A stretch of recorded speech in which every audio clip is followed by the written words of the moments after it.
Fala, jogadorzada! Sejam bem-vindos a mais um podcast da Cultura das Quatro Linhas, local onde você desvendará todos os aspectos do planeta Bola.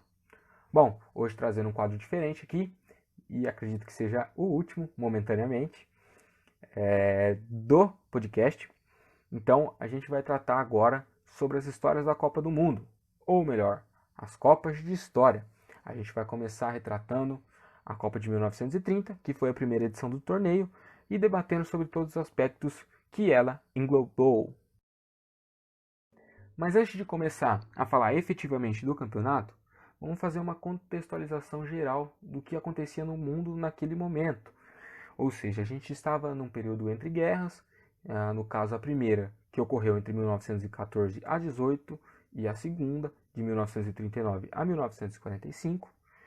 Então o mundo naquele momento ainda carregava alguns vestígios da Primeira Guerra Mundial, que no caso, por exemplo, a gente pode citar a formação da Liga das Nações, que tinha a intenção de evitar a Segunda Guerra, o que falhou claramente, o que gerava até mesmo um falso protagonismo europeu, por conta que ele acaba deixando alguns países muito importantes de fora, como é o exemplo da Alemanha, da Rússia, do Japão, até mesmo da Itália, que no caso Alemanha, Japão e Rússia vão formar um bloco na Segunda Guerra Mundial, que tinha características muito parecidas uma com a outra. Não eram iguais, tá? Como tem muita gente que acredita que o nazismo ele foi implementado de forma igualitária ou no Japão ou na Itália, mas não, tinham algumas variações, apesar de não ser muito grandes, mas tinham sim algumas pequenas variações que distinguiam uma das outras. Outro vestígio que deixou também na Primeira Guerra Mundial foi a ascensão de regimes autoritários, principalmente em países originários da Primeira Guerra Mundial, como que é o caso da Polônia, da Finlândia e da Letônia. Também tínhamos muitas crises sociais que foram derivadas desta Primeira Guerra, como é o caso nítido da Alemanha, que é até uma prerrogativa posteriormente para os governos autoritários, como Alemanha, Itália e Japão, como eu já havia citado, e também como ah, um dos fatores que levou a um pequeno não, perdão, uma grande crise política e econômica foi o fortalecimento dos Estados Unidos, por conta que os Estados Unidos ele fazia o fornecimento de produção bélica, ele tinha uma produção bélica muito grande naquele momento, ele tinha uma produção de comida muito grande, uma produção de roupa muito grande, ou seja, o soldado ele precisa comer, ele precisa se vestir, ele precisa ter uma arma, e quem fornecia todos esses equipamentos e comida eram os Estados Unidos, ou seja, a industrialização nos Estados Unidos estava gigantesca. O que faz com que ocorra a crise de 1929, que foi a quebra da maior economia mundial, a quebra da Bolsa de Valores de Nova York. Ela foi originada por conta da superprodução de bens, que gerou uma grande concentração de riquezas. Então, o que acontecia? Havia muitos produtos, porém havia poucas pessoas que tinham poder aquisitivo para adquiri-las. Ou seja, acaba que houve um estoque muito grande de produtos e não tinha evasão deles, por conta da concentração de riqueza, que poucas pessoas tinham a capacidade monetária para adquirir até mesmo coisas pequenas. No caso aqui, a crise de 29 acaba sistematizando alguns processos, né, como o Fordismo, posteriormente o Toyotismo, posteriormente, no caso, a crise de 29, né? E isso acaba gerando um problema muito grande, porque essa crise acaba afetando a Europa, que tinha sua reconstrução baseada no dólar, então o dólar acaba despencando de valor também. Essa parte econômica eu até manjo um pouco menos, mas é só você ter um pouco de noção que no momento atual que a gente vive, a desvalorização do real, por exemplo, é, não que fosse foi feita de forma igualitária, mas apenas uma comparação porque são alguns exemplos similares, tá? Ela acaba também afetando o Brasil, essa crise. Eu vou comentar um pouco mais para frente desse episódio, efetivamente como ela ah, afetou o país, né? Então, aguarde um pouco.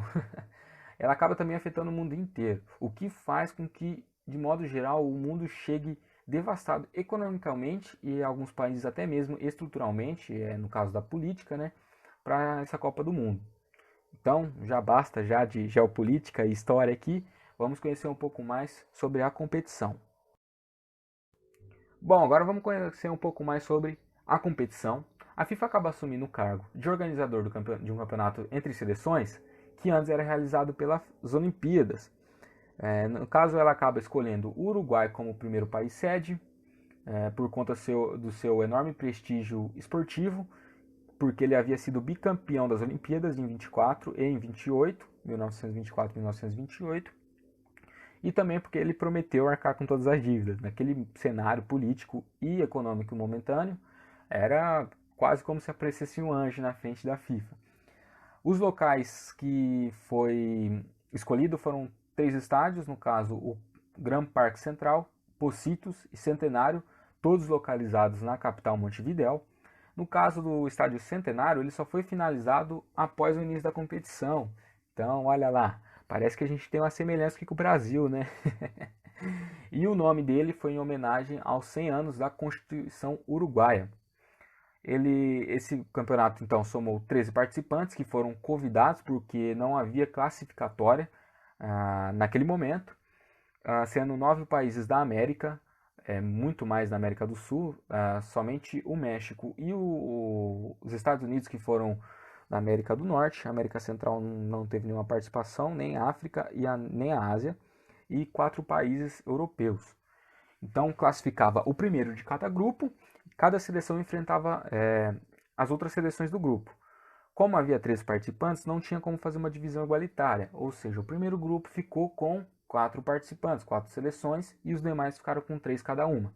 Então vamos lá. O grupo 1 era feito com Argentina, Chile, França e México. O grupo 2 com a Iugoslávia, Brasil e a Bolívia. O grupo 3 com Uruguai, Romênia e Peru. E o grupo 4 com Estados Unidos, Paraguai e Bélgica.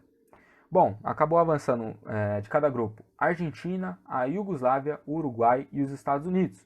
A primeira semifinal foi entre Argentina e Estados Unidos e a segunda entre Uruguai e Iugoslávia. Ambas as partidas ficaram 6-1, classificando então Argentina e Uruguai, ambos países da América do Sul.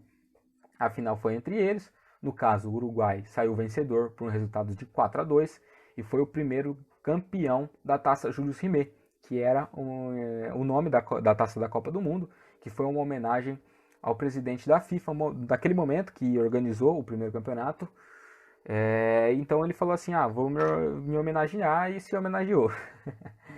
A média aproximada de espectadores foi de 25 mil. O público da final, oficialmente, é 68.436, porém a estimativa é um pouco maior. Há esperanças que teve entre 80 mil a 90 mil torcedores. O artilheiro foi o argentino Guilherme Stabile, acho que fala Guillermo, porque é 2 L's, mas eu não sei falar espanhol, então, mais ou menos, né? Fala aquele espanhol pero que sí, pero que no, mas acredito que seja Guillermo, com 8 gols, que somados aos demais do campeonato, totalizaram 70 gols em 18 partidas, uma média de 3,9 gols por partida. Agora vamos comentar um pouco sobre a participação brasileira na Copa. Antes disso, como eu fiz no primeiro bloco, eu vou falar primeiro sobre o cenário político brasileiro momentâneo. No caso, o nosso presidente era o Washington Luiz e a nossa economia era baseada no café. Então você já vai traçando um paralelo aí já. Mas bom, vamos falar um pouco sobre o cenário político efetivamente. Em 1930 há uma eleição em março que elege o Júlio Prestes. É interessante a gente ver que nesse momento a gente ainda estava numa república velha. Então a gente tinha toda aquela estrutura do governo de café com leite.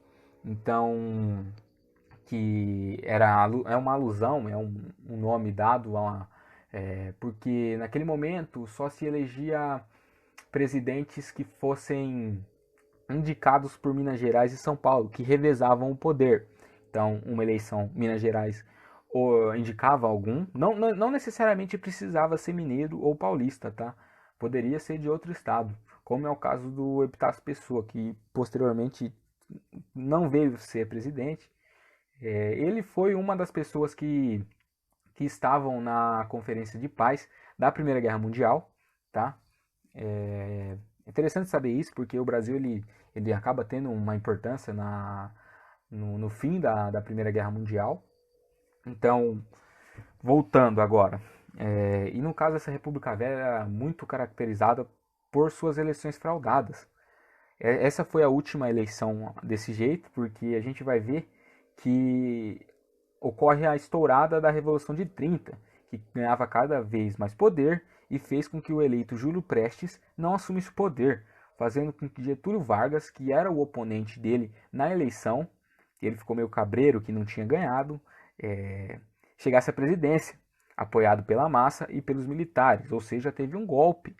Não necessariamente essa palavra é algo ruim ou algo positivo, a gente tem que compreender que há certos momentos que talvez ela fosse importante, como nesse caso, tá?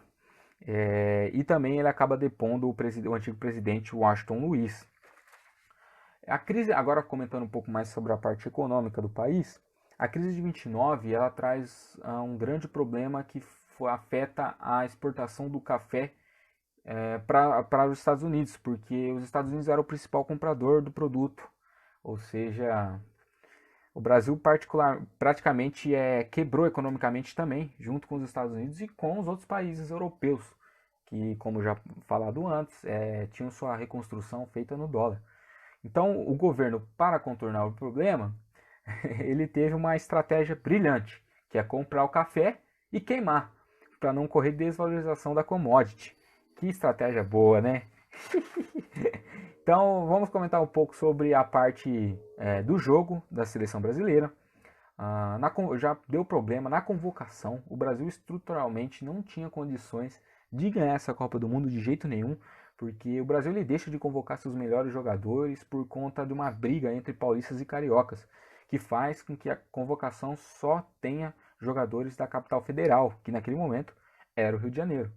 Então, eu acabei não achando a convocação completa, mas eu achei o time base, tá? O técnico era o Píndaro Carvalho Rodrigues, que utilizou como goleiro o Joel, os zagueiros, né? Brilhante e Itália.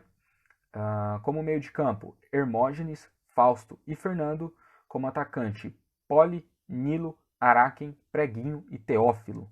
Ou seja, utilizando o esquema de 2-3-5, que era muito utilizado naquele momento, que é um nome de um livro muito bom, Pirâmide Invertida, que se você desenhar ele no papel, ele fica uma pirâmide de ponta cabeça. Então, era o esquema tático da época. A gente pode ver como mudou, né? Atualmente a gente joga até mesmo com 5 defensores, naquela época a gente utilizava só 2. Diferenças, né?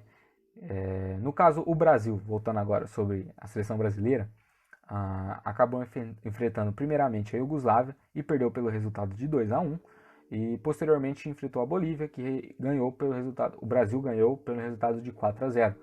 É interessante fazer um comentário que o Brasil já entra nessa segunda partida derrotado, porque a Iugoslávia já havia feito o jogo com a Bolívia dias antes e tinha ganhado, ou seja, ela somou 4 pontos na época, né? Porque cada vitória somavam 2. Essa Copa do Mundo é interessante ressaltar também que não teve um empate. Essa Copa do Mundo sempre teve um vencedor e um perdedor.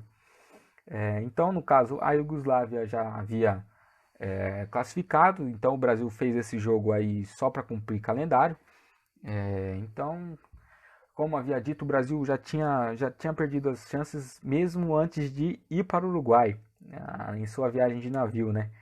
Então, era complicado o Brasil, realmente complicado o Brasil vencer essa primeira Copa do Mundo por conta de problemas extracampos, né? Então, eu já vou finalizando mais um programa. Não esqueça de assinar o podcast para os próximos episódios. Me siga no Instagram, @Cultura das Quatro Linhas. E como a Tebilu já disse, só peço que busquem o conhecimento.